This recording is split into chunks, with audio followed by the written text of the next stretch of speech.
Hello everyone, আসসালামু আলাইকুম। Welcome to another new video. So আজকে আমি তোমাদেরকে একটা নতুন টপিক পড়াবো, অর্থনীতি প্রথম পত্রের। দেখো, আমি কিন্তু গত ক্লাসে তোমাদেরকে উৎপাদন সম্ভাবনা রেখাটা বুঝিয়ে দিছিলাম, যেটা খুবই ইম্পর্টেন্ট ছিল এবং আসবেও বলছিলাম। এমনকি এই পার্ট থেকে, একই পার্ট থেকে তোমাদের হচ্ছে এই সৃজনশীলটাও তোমাদের আসবে। আমি আজকে যেটা লেখছি এবং সুন্দর করে আমি তোমাদেরকে কিন্তু নোট আকারে দিয়ে দিছি, যাতে তোমরা ইজিলি লিখতে পারো। এটা কিন্তু তোমার খুবই ইম্পর্টেন্ট। আর এটা আমি 100% বলে দিলাম যে আজকে যেটা পড়াবো এটা তোমার 100% আসবে, ঠিক আছে? এটা হচ্ছে আমাদের অর্থ ব্যবস্থা। আমরা জানি যে অর্থ ব্যবস্থা কয় প্রকার? 4 প্রকার, ঠিক আছে? কি কি? ধনতান্ত্রিক, আবার ধনতান্ত্রিকের অপর নাম কিন্তু পুঁজিবাদী। আবার নির্দেশনমূলকের অপর নাম কিন্তু সমাজতান্ত্রিক। এটা কিন্তু তোমার এমসিকিউর মধ্যে দিয়ে দিতে পারে, ঠিক আছে? তাহলে কি কি পাইলাম? ধনতান্ত্রিক, নির্দেশনমূলক, মিশ্র এবং ইসলামিক। তো আমাদের কিন্তু আমি এখানে বলি এই দুইটা কোয়েকশন কিন্তু তোমার ঘ নাম্বারে দিয়ে দিবে। এটা তুমি মিলাই নিও, আমার কথাটা আমি বললাম। এই দুইটা কোয়েকশন যে কোনো একটা তোমার ঘ নাম্বারে দিয়ে দিবে, আর মিশ্র অর্থ ব্যবস্থা যেটা, এটা ঘ নাম্বারে দিয়ে দিবে 100%। আর ইসলামী অর্থ ব্যবস্থা তেমন ইম্পর্টেন্ট না, তবে জাস্ট খালি তুমি মানে একটু ধারণা রাখবা। তবে এই তিনটা তোমার হচ্ছে আসবে, মনে রাখবা তুমি। আমি বলে দিলাম, এখানে 100% দিয়ে দিলাম, তোমরা মিলাই নিও, ওকে? তারপর এখন দেখো, প্রথম আমরা হচ্ছে ধনতান্ত্রিক অর্থব্যবস্থাটা আমি তোমাদেরকে বুঝিয়ে দিই। দেখো, ধনতান্ত্রিক অর্থব্যবস্থা কি? ধনতান্ত্রিক অর্থব্যবস্থা হচ্ছে এমন একটা অর্থব্যবস্থা যেটার উৎপাদন উপকরণ সমূহ ব্যক্তিগত মালিকানায় থাকে। মানে ধনতান্ত্রিক মানে হচ্ছে, তোমার মনে রাখবা কি এটা ব্যক্তিগত, ঠিক আছে? মানে এটার মাঝে সরকারি কোনো হস্তক্ষেপ থাকবে না, ঠিক আছে? সরকারি কোনো হস্তক্ষেপ থাকবে না, বাজার পরিচালিত হয়, তাকে ধনতান্ত্রিক অর্থব্যবস্থা বলে, ঠিক আছে? ক্লিয়ারলি আমি বলি যে তোমাকে ধনতান্ত্রিক অর্থব্যবস্থা মানে হচ্ছে তোমাকে ব্যক্তি মালিকানা, এটাতে কোনো সরকারি হস্তক্ষেপ থাকবে না, ব্যক্তির স্বাধীনতা, সেটাকে তোমার কি বলে? ধনতান্ত্রিক অর্থব্যবস্থা। এখন দেখো, ধনতান্ত্রিক অর্থব্যবস্থার বৈশিষ্ট্যগুলো দেখো। তোমার কি বলছি আমি? প্রথম বলছি সম্পদের ব্যক্তি মালিকানা। মানে এখানে কি এই যে সম্পদ যেগুলো আছে, এখানে সবকিছু কি সরকারের কোনো মালিকানা থাকবে না, সব যা থাকবে সব কি সম্পদের ব্যক্তি মানে নিজস্ব মালিকানা থাকবে। তারপর বলছে ভোক্তার সার্বভৌমত্ব। ভোক্তা মানে কারা? যারা হচ্ছে তোমার কি ভোগ করে, হ্যাঁ, যারা আমরা কি মনে করা হচ্ছে কিনি, খাই, দেয়, এগুলা, ঠিক আছে? তো আমাদের কি থাকবে? স্বাধীনতা থাকবে। ভোক্তা যারা ভোগ করে তাদের কি থাকবে?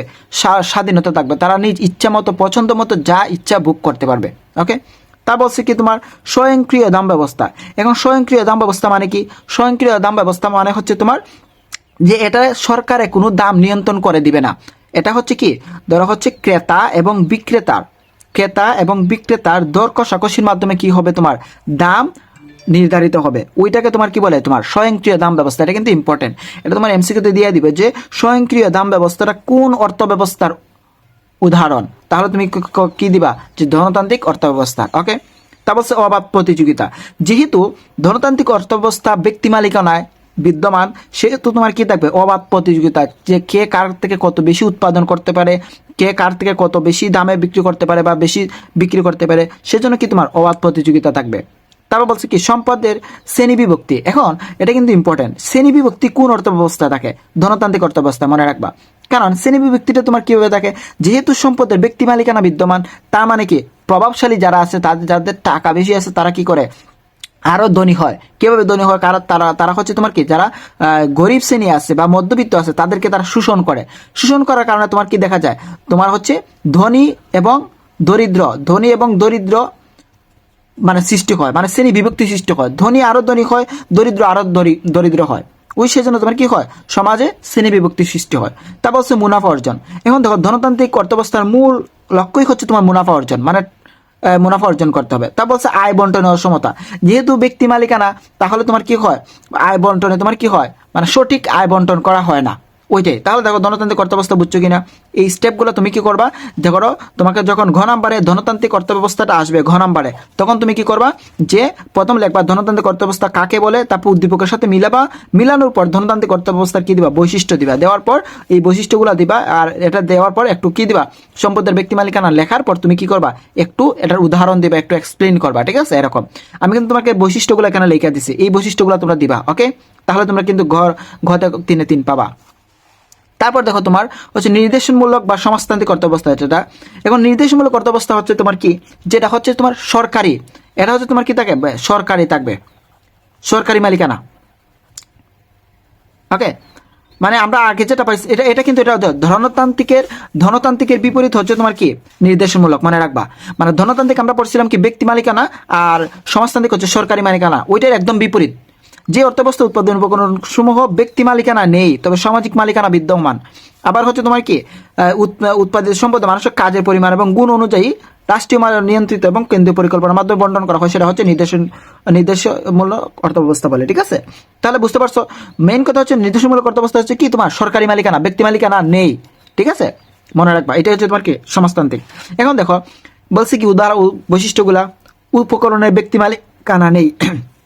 যে উপকরণ আছে এগুলোর ব্যক্তি মালিকানা নেই, তবে কিসের মালিকানা আছে? রাষ্ট্রীয় মালিকানা বিদ্যমান। ঠিক আছে, রাষ্ট্র কর্তৃক তোমার নিয়ন্ত্রিত হয়, সব মালিকানা কার? রাষ্ট্রের।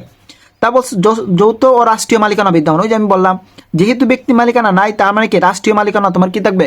বিদ্যমান থাকবে, রাষ্ট্র পরিচালনা করবে সবকিছু। ঠিক আছে, তারপর বলছে কি তোমার যে শ্রেণী শোষণ অনুপস্থিত, যেহেতু তোমার কি রাষ্ট্রীয় মালিকানা পরিচালিত হয়, সেহেতু তোমার কি হয় না, তোমার নির্দেশমূলক অর্থব্যবস্থায় শ্রেণী শোষণ থাকে না। বাট তোমার ধনতান্ত্রিকে তোমার কি থাকে? শ্রেণী শোষণটা তোমার থাকে, কিন্তু মনে রাখবা এটার বিপরীত। তারপর বলছে কি অবাধ প্রতিযোগিতা।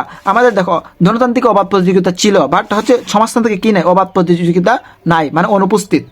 মানে তুমি যেহেতু রাষ্ট্রীয় মালিকানা বিদ্যমান, তুমি কি তোমার ইচ্ছা মতো প্রতিযোগিতা বা মনে করা হচ্ছে যা ইচ্ছে উৎপাদন করতে পারবে না, রাষ্ট্রে যা বলবে তা তুমি উৎপাদন করতে হবে। তারপর হচ্ছে কি মুদ্রাস্ফীতির অনুপস্থিত, মুদ্রাস্ফীতির উপস্থিতি নাই, এটা কিন্তু তোমার ইম্পর্টেন্ট। মানে এমসিকিউ দিয়ে দিবে যে মুদ্রাস্ফীতির অনুপস্থিত কোন অর্থব্যবস্থার বৈশিষ্ট্য, মানে নির্দেশমূলক অর্থব্যবস্থা বৈশিষ্ট্য। মুদ্রাস্ফীতিটা কি তোমার? মুদ্রাস্ফীতিটা হচ্ছে এটা যখন তোমার কি টাকা বা তোমার হচ্ছে উৎপাদন মানে অধিক হারে বেড়ে যাবে, বা টাকার পরিমাণ মানে টাকার কিটা ভ্যালুটা তোমার হচ্ছে কি বেড়ে যাবে, তখন ওটা তোমাদের কি দেখা দিবে? মুদ্রাস্ফীতি দেখা দিবে। ঠিক আছে, মানে অর্থের মূল্য বেড়ে যেটা কি তোমার কি বলে? মুদ্রাস্ফীতি বলে। তাহলে এটা অনুপস্থিত, এটা রাষ্ট্রীয় মালিকানায় নেই। আবার বন্টন ব্যবস্থা কি হয়? সঠিক হয়, ওটা লিখবা। তারপর হচ্ছে বেকারত্ব এবং অনুপস্থিত। বেকারত্ব কি? যেহেতু রাষ্ট্রীয় মালিকানা থাকে, তাই কি থাকে না তোমার? বেকারত্ব থাকে না। তাহলে দেখো সমাজতান্ত্রিক অর্থব্যবস্থা তুমি প্রথম লিখবা ঘ নম্বরে যে কাকে বলে, তারপর উদ্দীপকের সাথে মিলাবা, তারপর হচ্ছে বৈশিষ্ট্যগুলো সুন্দর করে লিখে দেবা। ঠিক আছে, তারপর দেখো তোমার মিশ্র অর্থব্যবস্থাটা বলছে কি যে অর্থব্যবস্থা ধনতন্ত্র ও সমাজতন্ত্রের দুর্বলতা পরিত্যাগ করে গুণগুলো গ্রহণ করে। মানে কি তোমার যেগুলা ধরো হচ্ছে ধনতান্ত্রিক এবং সমাজতান্ত্রিক অর্থব্যবস্থার যেগুলো হচ্ছে দোষ আছে, হ্যাঁ, ওইগুলো সে কি করবে? মিশ্র অর্থব্যবস্থায় নিবে না। ঠিক আছে, জাস্ট খালি যে এই দুইটা অর্থব্যবস্থার গুণগুলো আছে ওইগুলা গ্রহণ করে, ওইটাকে মিশ্র অর্থব্যবস্থা বলে। ঠিক আছে, মানে মিশ্র অবস্থাটা হচ্ছে এটা, যেটা হচ্ছে ধনতন্ত্র এবং সমাজতন্ত্রের খারাপ দিকগুলা নিবে না, সে জাস্ট ভালো দিকগুলা নিবে, ওইটা বললে মিশ্র অর্থব্যবস্থা। ঠিক আছে, ওই যে ধরা হচ্ছে সে সম্পদের ব্যক্তি মালিকানা, এটা কিন্তু ধনতান্ত্রিকে আছে, আবার সরকারি মালিকানা কিন্তু তোমার সমাজতন্ত্রে আছে। সে কি করছে? যেহেতু এটা ভালো গুণ, সে দুইটাকেই নিছে, মানে সম্পদের ব্যক্তি মালিকানা, ব্যক্তিগত এবং সরকারি মালিকানা তোমার মিশ্র অর্থব্যবস্থায় আছে। ঠিক আছে, ব্যক্তিগত মালিকানা যে কি কিছু সম্পদ হচ্ছে তোমার কি ব্যক্তিদের থাকবে, আবার কিছু সম্পদ সরকারি মালিকানা থাকবে, ওইটা। ওকে, তারপর সরকারি এবং বেসরকারি নিয়োগ। তা তোমার কি কিছু মনে করা হচ্ছে নিয়োগ থাকবে সরকারির, বা মনে করো প্রতিষ্ঠান থাকবে সরকারি, আর কিছু প্রতিষ্ঠান থাকবে কি বেসরকারি, ওইটাই বলছে। এটা তোমরা একটু মানে বিশ্লেষণ করবা, তোমাদের বইয়ে কিন্তু আছে বা গাইডে আছে। আমি জাস্ট ইম্পর্টেন্ট মানে স্টেপগুলো দিচ্ছি যেটা তোমরা ইজিলি লিখতে পারো। ওকে, তারপর দেখো ব্যক্তি স্বাধীনতা। এখন ব্যক্তি স্বাধীনতা কোথায় বিদ্যমান? তোমার হচ্ছে ধনতন্ত্রে। ঠিক আছে, তো দেখো ধনতন্ত্রে এটা কি ভালো গুণ, সেজন্য সে কি মিশ্র অবস্থা ব্যক্তি স্বাধীনতাটা নিছে। এখন ব্যক্তি স্বাধীনতা তো তুমি জানো যে মনে করা হচ্ছে ভোক্তার স্বাধীনতা, সে ইচ্ছা মতো সে কি করবে? ভোগ করবে, সে ইচ্ছা মতো উৎপাদন করবে, বিক্রি করবে, এটা। তা বলছে কি স্বয়ংক্রিয় দাম ব্যবস্থা। দেখো স্বয়ংক্রিয় দাম ব্যবস্থা হচ্ছে তোমার কোনটা? যেটা হচ্ছে সরকার নিয়ন্ত্রিত না, মানে ভোক্তাদের তোমার হচ্ছে দর কষাকষির মাধ্যমে, ক্রেতা বিক্রেতা দর কষাকষির মাধ্যমে তোমার কি দাম নির্ধারিত হয়, ওইটা। তাহলে সেটা ভালো কিন, সেজন্য সে এটা কি ধনতন্ত্র থেকে মিশ্র অবস্থায় নিছে। তারপর বলছে কি মুদ্রাস্ফীতির উপস্থিতি। যেহেতু মনে করা হচ্ছে এখানে ধনতন্ত্রের গুণগুলা সে নিছে, তার মানে কি তোমার ব্যক্তি স্বাধীনতা। দেখো যেহেতু ব্যক্তি স্বাধীনতা আছে, তো কি মুদ্রাস্ফীতির উপস্থিতি থাকবে, কারণ হচ্ছে কি সে তার অপমান করা হচ্ছে তোমার অনেক সময় কি দাম বেশি বেড়ে যেতে পারে, আবার টাকার পরিমাণ টাকার মূল্যটা বেড়ে যেতে পারে, যার কারণে তোমার কি মুদ্রাস্ফীতি দেখা দেয়। তারপর ভোক্তার সার্বভৌমত্ব, ভোক্তার স্বাধীনতা আমি এটা বললাম আগে।